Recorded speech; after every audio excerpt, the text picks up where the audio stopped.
किरण की माँ उसे पट्टियाँ पढ़ाने से बाज नहीं आएगी। वो ये नहीं सोचेगी कि ज़रबाब और उसके घर वाले कितनी मुश्किल से किरण को यहाँ से लेकर जाने पर राज़ी हुए हैं, बल्कि वो तो किरण को यही सबक पढ़ा कर भेजेगी कि किसी तरह ज़रबाब की दौलत पर कब्ज़ा कर लिया जाए, अपने नाम पर जायदाद, ज़मीन और मकान करवा लिया जाए। इन बच्चों की खातिर उसका बाप कुछ भी करने को तैयार है। वो ज़रबाब की कमज़ोरी से फ़ायदा उठाकर उससे फ़ायदा हासिल करना चाहती है। ज़रबाब और उसके घर वाले किरण को लेने आएंगे तो बख्तियार बहुत खुश होगा। एक वाहिद बख्तियार ही है जो चाहता है कि उसकी बहन का घर बसा रहे और ज़रबाब के साथ वो अपनी लाइफ को अच्छे से गुजारे। इसलिए वो अपनी माँ को भी समझाता रहता है कि अब तुम किरण का पीछा छोड़ दो, उसको उसके ससुराल में बसने दो। ज़रबाब और उसके घर वालों से बख्तियार बहुत अच्छे से मिलेगा और ज़रबाब को भी कहेगा कि वो खाना खा ले तो वो चलकर बाहर बैठते करेंगे। किरण घर आते ही अपनी चालबाजियों पर शुरू हो जाएगी और ज़रबाब से कहेगी कि तुम्हारी बहनें मेरे खिलाफ साजिश कर रही हैं, वो मुझसे सियासत खेल रही हैं। ज़रबाब चुपचाप अपनी बीवी की ये बातें सुनेगा और दिल ही दिल में उसे खूब कोसेगा। उसे लगेगा कि उसकी बीवी उससे कितने बड़े झूठ बोलती है और कैसी चालबाजियाँ खेलती है।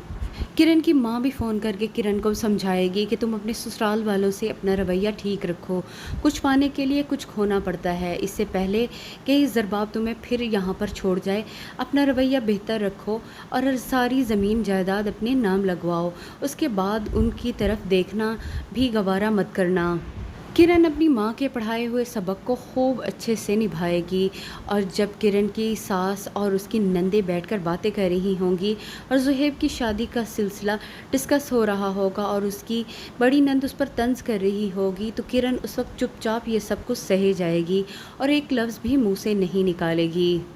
वरना इस तरह की बात अगर पहले उसकी नंद करती तो किरण उसका मुंह ही तोड़ देती, लेकिन अब कुछ पाने के लिए कुछ खोना पड़ता है, इसीलिए किरण चुपचाप ये सब कुछ सुने जाएगी। ज़रबाब किरण को खूबसूरत सा हीरो का नेकलेस देगा जिसे पाकर वो बहुत खुश होगी और उसका शुक्रिया अदा करेगी। इस पर ज़रबाब उससे कहेगा कि उसने जो तोहफे उसे दिए हैं उसके मुकाबले में तो ये कुछ भी नहीं है।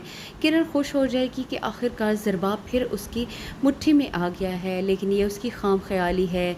किरण की सास और ससुर अपने बेटे ज़रबाब को समझाएंगे कि किरण एक झूठी और मक्कार लड़की है, वो उसे सिर्फ़ और सिर्फ अपने बच्चों की वजह से इधर लाए हैं, वरना वो उसको एक मिनट भी यहाँ पर बर्दाश्त नहीं कर सकते थे। वीडियो पसंद आई हो तो वीडियो को लाइक ज़रूर कीजिएगा। चैनल पे नए हैं तो चैनल को सब्सक्राइब करना भी मत भूलिए।